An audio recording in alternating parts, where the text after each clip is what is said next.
Montana Territory, 1875. The sun cast long shadows across the rugged landscape of Whispering Pines, a small settlement nestled in the foothills of the Bitterroot Mountains. Liliana Greene stood at her husband's freshly covered grave, her slender fingers clutching a handkerchief wet with tears. 22 years old and already a widow.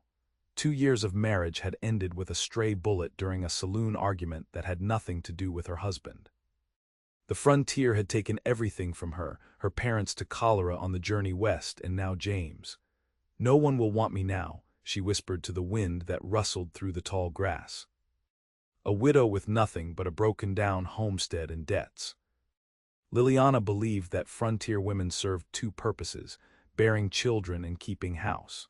Without a husband, she was adrift, purposeless in a world that valued women primarily as attachments to men. Her honey-blonde hair lifted slightly in the breeze as she adjusted the black mourning dress that hung loosely on her frame, having lost weight from grief these past weeks. From the ridge overlooking the cemetery, Quincy O'Malley observed the solitary figure in black. At 26, he had already spent 8 years working cattle drives and breaking horses across 3 territories. His clean-shaven jaw tightened at the sight of such raw sorrow. Though handsome with his deep blue eyes and sandy brown hair, Quincy kept to himself, believing that a cowboy's life left no room for attachment.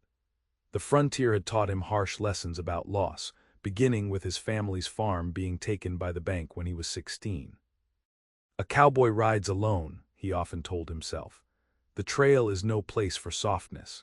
He had convinced himself that he wanted nothing more than his freedom, the open range, and enough money saved to someday buy his own small ranch. What he truly needed, connection, belonging, a home that wasn't just land but heart, remained buried beneath layers of self-reliance. As the widow turned to leave the gravesite, Quincy touched the brim of his hat in silent respect and guided his horse back toward town.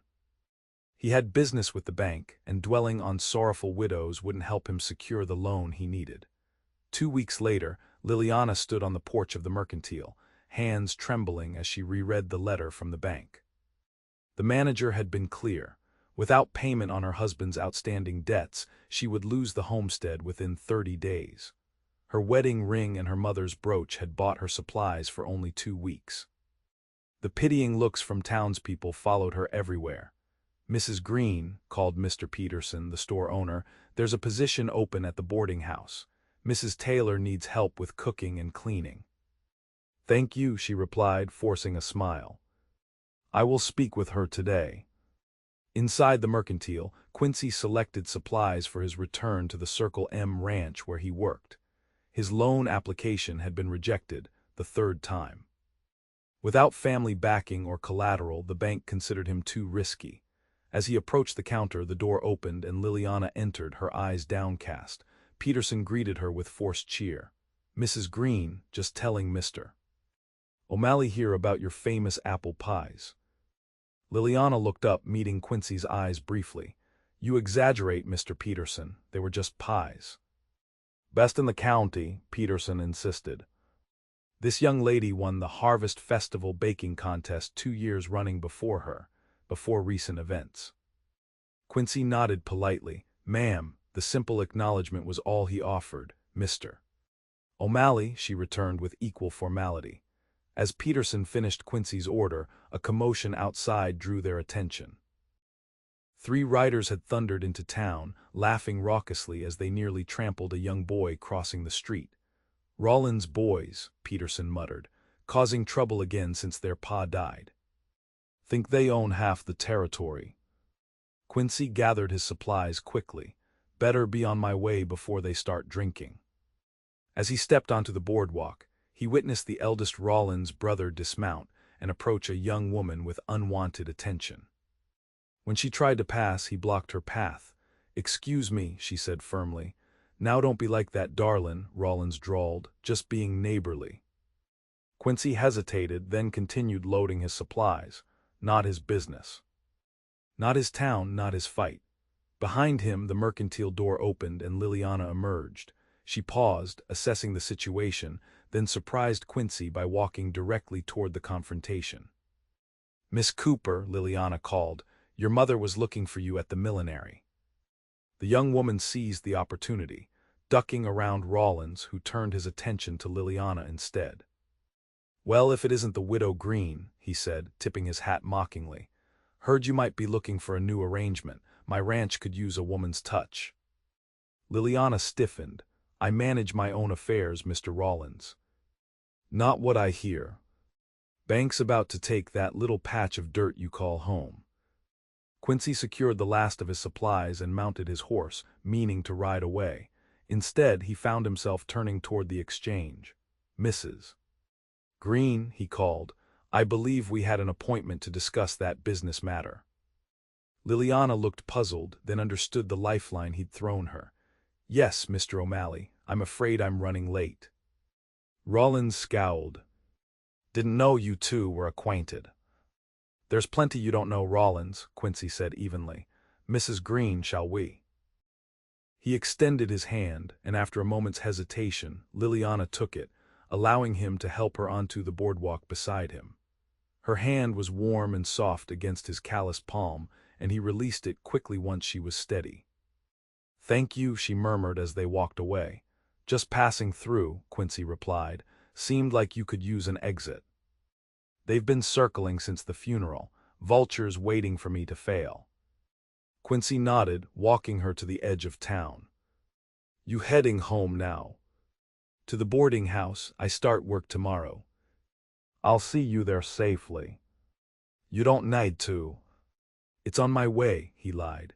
They walked in silence until reaching the boarding house, where Liliana paused on the steps. "Most people in town just watch and whisper," she said. "Thank you for interfering." It was nothing. He tipped his hat, ready to leave. "Mr. O'Malley," she called as he turned away. "They're right about the bank. I'm losing everything by month's end." He stopped, unsure why she was telling him this. "I'm sorry to hear that." "I don't want pity," she said quickly. "I just wanted someone to know the truth instead of the rumors." Their eyes met, and for the first time, Quincy noticed they were hazel, shifting between green and brown in the afternoon light. "Truth's better than rumors," he agreed. "Good day, Mrs. Greene." As he rode toward the Circle M, Quincy found himself thinking about Liliana's situation. The frontier chewed up people every day, widows, orphans, failed farmers. It wasn't his concern, yet he couldn't shake the image of her standing tall despite everything, refusing Rollins' advances when accepting might have solved her problems. 3 days later, Quincy returned to town for the mail. The foreman had sent him with letters for the Eastern investors who owned the Circle M. As he passed the boarding house, he saw Liliana on her knees, scrubbing the front porch while Mrs. Taylor criticized her technique. "You missed a spot there, girl. Can't have paying guests seeing dirt when they arrive." Liliana silently moved the brush where indicated, her face expressionless. That evening, as Quincy ate his dinner at the saloon, he overheard the Rollins brothers at a nearby table. "That Greene woman will come around," the eldest said. "Once the bank takes that homestead, she'll have nowhere to go but my bed." "She's too proud," his brother argued. "Heard she's working for Mrs. Taylor now." "That won't last. Old Taylor's a slave driver. Give it another week." Quincy focused on his steak, trying to ignore the conversation, but his grip on his knife tightened. The next morning, he found himself riding toward the Greene homestead instead of back to the ranch. He told himself he was just curious, that seeing the place might help him understand why anyone would fight so hard to keep what was likely worthless land. What he found surprised him. The small cabin was weathered but solid. A kitchen garden, though now somewhat overgrown, had been carefully planned. A small orchard of young apple trees stood behind the house. The barn needed repairs, but it was well designed. Someone had built this place with care and intelligence. As Quincy examined the property, he heard hoofbeats approaching. Drawing back into the trees, he watched as 3 men from the bank arrived, measuring and making notes. "We'll list it after foreclosure," one said. "Should fetch a decent price." "Rollins has already expressed interest." "Shame about the widow," another replied. "Pretty little thing. That's frontier life, not built for women alone." Quincy waited until they left, then approached the cabin again. Through the window he could see it was modestly but neatly furnished. On the table lay an open journal beside a pressed flower.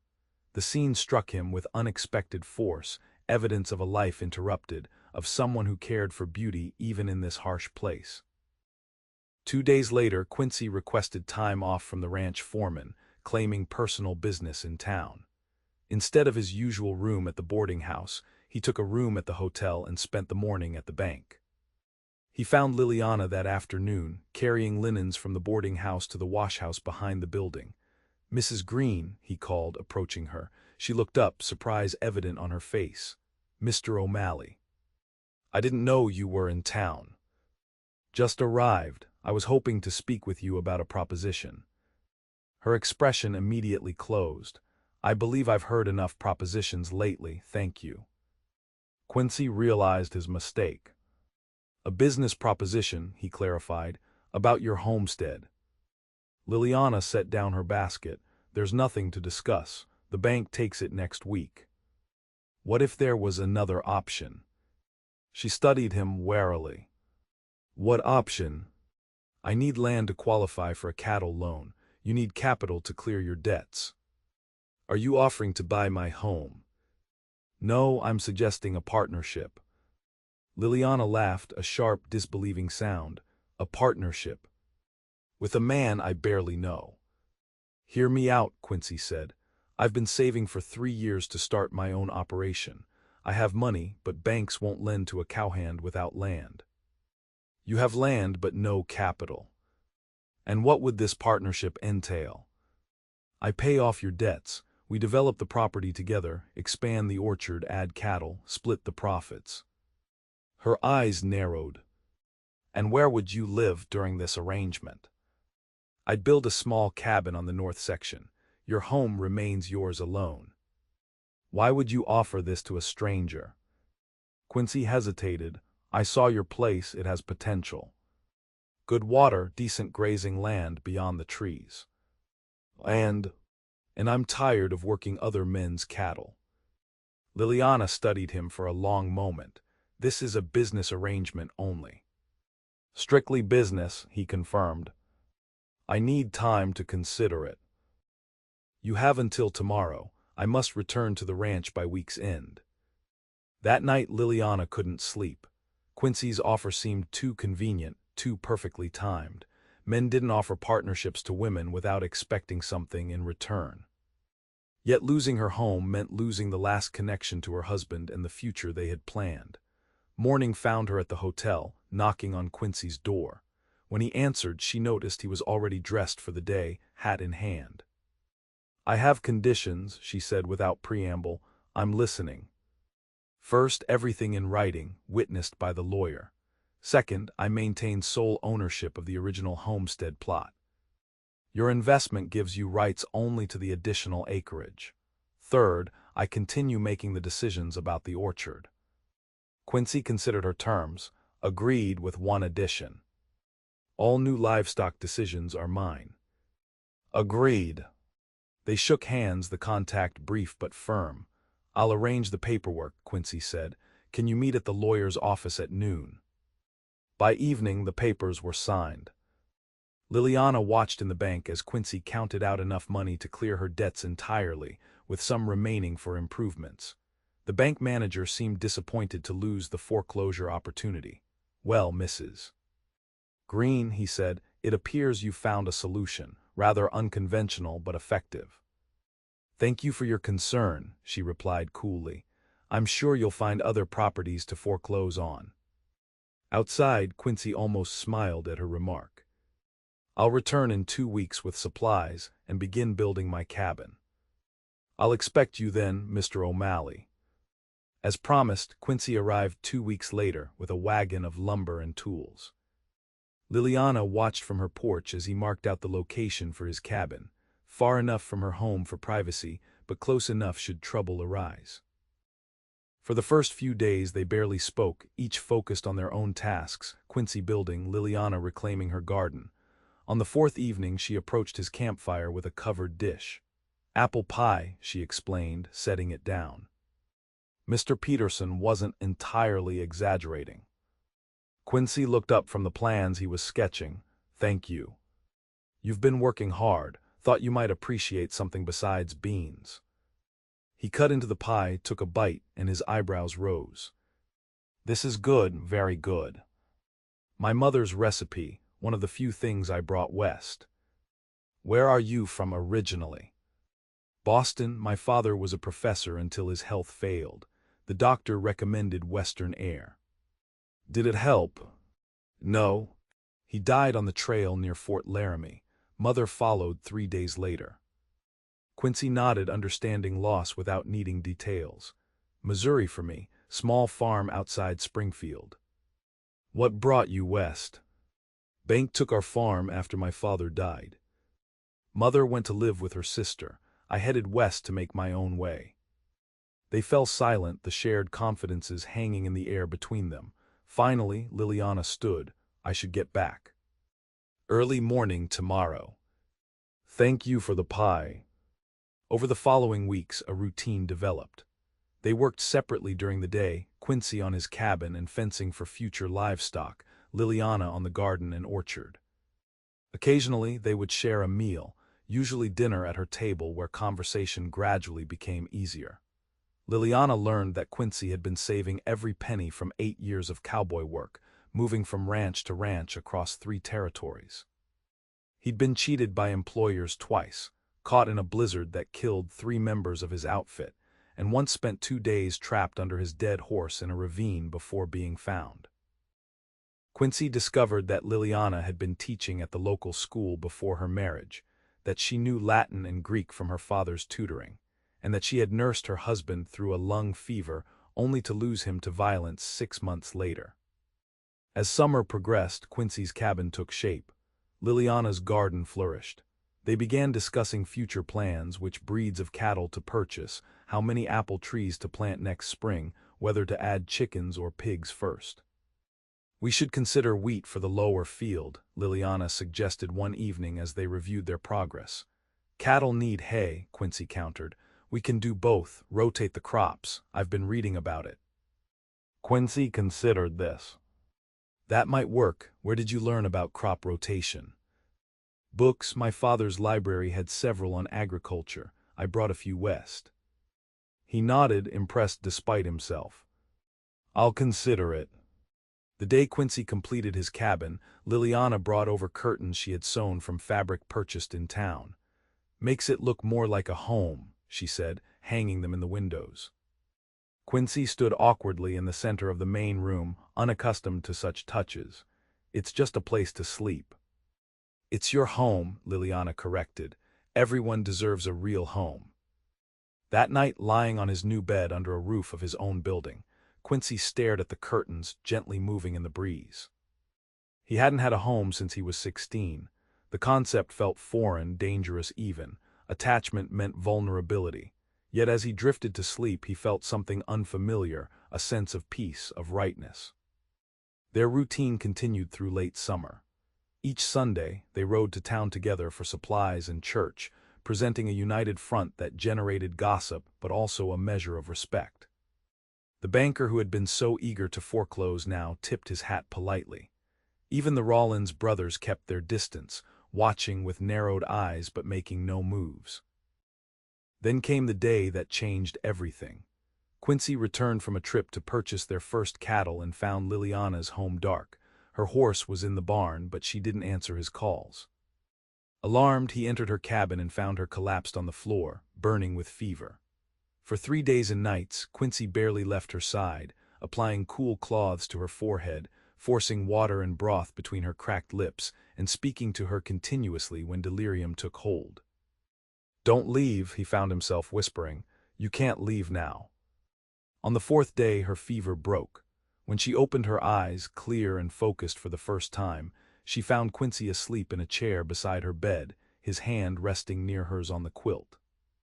Quincy, she said softly. He jerked awake. You're back. How long was I ill? Nearly 4 days. Doctor came twice. Liliana tried to sit up, but weakness overcame her. The garden. I watered it. Everything's fine. Just rest. She studied his face. the dark circles under his eyes, several days' growth of beard. You stayed. Of course I stayed, we're partners. But they both knew it was more than that. Something had shifted, boundaries crossed that couldn't be reestablished. As Liliana recovered, Quincy handled both their workloads, returning to her cabin each evening to check on her and share the day's progress. When she was strong enough to sit on the porch, he moved his paperwork there, discussing cattle prices and winter preparation while she worked on mending. One evening, as sunset painted the sky in brilliant orange and pink, Liliana set aside her sewing. "Why did you really offer me the partnership?" she asked suddenly. Quincy looked up from his ledger. "I told you I needed land." "No," she interrupted. "There are easier ways to acquire land than partnering with a widow you barely knew." "The truth, please." He was silent for so long she thought he might not answer. "I saw something in you," he finally said. "Something familiar, a determination not to be broken by what life dealt you." He paused. "And I saw your home, the care you put into it. It deserved to be saved." "And now," she pressed, "after all these months working together." Quincy closed his ledger slowly. "Now I see more clearly what I only glimpsed then." "Which is?" "That some things are worth the risk of attachment." The words hung between them, weighted with meaning neither was quite ready to fully acknowledge. Autumn arrived, bringing with it the harvest of Liliana's expanded garden and the first small crop from the orchard. They preserved food for winter, repaired buildings, and prepared for the cold months ahead. Their first small herd of cattle grew, accustomed to the new pastures Quincy had fenced. In town, people had stopped seeing them as objects of gossip and instead treated them as established neighbors. Only the Rollins brothers maintained their hostility, especially after Quincy outbid them for water rights to the creek that bordered both properties. "You've made enemies," Liliana warned after a particularly tense encounter in the mercantile. "Some men you can't avoid crossing," Quincy replied. "Better to face them directly than always be looking over your shoulder." Their success drew attention beyond local boundaries. When the bank president from Helena visited Whispering Pines, he requested a tour of their operation, impressed by how quickly they had established a functioning ranch. "You've accomplished more in 6 months than most manage in 2 years, he remarked as Quincy showed him the new barn. "We had a solid foundation to build on," Quincy explained, glancing toward where Liliana was showing the banker's wife her preserved fruits and vegetables. "Indeed," the banker said thoughtfully. "A most unusual partnership, but clearly effective." That evening, after their visitors departed, Quincy found Liliana sitting on her porch, staring at the stars. "The banker was impressed," he said, settling into the chair beside her. "His wife was scandalized that we aren't married," Liliana replied with a small smile. "She kept asking the most delicate questions about our living arrangements." Quincy chuckled. "People will talk." "Yes, they will." Liliana turned to face him. "Does it bother you what they say about us?" "Number, does it bother you?" She considered the question. "Less than I would have expected. 6 months ago I was terrified of what people thought. Now I find I care more about what you think than anyone else." Quincy felt his heart rate increase. "Liliana." A gunshot cracked through the night, the bullet splintering the porch rail beside them. Quincy dove forward, knocking Liliana to the floor and covering her body with his own as 2 more shots hit the house. "Inside," he ordered, pulling her through the door as another bullet shattered a window. In the darkness of the cabin, Quincy retrieved his rifle. "Stay down, away from the windows." "Quincy who?" "Rollins, most likely. Been threatening long enough." For nearly an hour they waited in tense silence. No more shots came. Eventually, Quincy crept to the window, peering out cautiously. "I think they're gone. Probably just wanted to frighten us." Liliana's hands trembled as she lit a lamp. "They nearly killed us. I'll ride for the sheriff in the morning." "And tonight?" Quincy hesitated. "I should stay here. In case they return." The night passed without further incident, but neither slept much. Quincy kept watch from a chair near the window while Liliana dozed fitfully on the sofa. Morning revealed hoof prints from at least 3 horses and empty whiskey bottles discarded near the property line, evidence of a drunken intimidation attempt rather than a serious attack. Nevertheless, the sheriff promised to speak with the Rollins brothers. Not that it'll do much good, he admitted, no real proof it was them. As they walked back from town, Liliana was uncharacteristically quiet. "What's troubling you?" Quincy finally asked. "I was thinking about what nearly happened last night." "The shooting." "No, before that. What we were discussing." Quincy's pace slowed. "Ah, that. You were about to say something when the shots interrupted." He nodded, suddenly finding it difficult to meet her eyes. "I was. Would you like to finish that thought now?" They had reached the fork in the path where one branch led to her cabin, the other to his. Quincy stopped, turning to face her fully. "I was going to say that I find myself caring about your opinion more than anyone else's too." He paused. "And that somewhere along the way, this partnership became about much more than land and cattle for me." Liliana stepped closer. "For me as well. I'm not good with words, Liliana, but I believe. Yes. I believe I'm falling in love with you." The words hung in the air between them, impossible to retract. Quincy waited, heart pounding, for her response. "Quincy," she said softly, "I believe I fell in love with you weeks ago."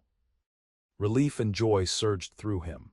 Hesitantly, he reached for her hand and she met him halfway, their fingers intertwining. "I never expected this," he admitted. "When I came here, I thought only of the land, the opportunity. And I thought only of saving my home. Now the home means nothing without you in it."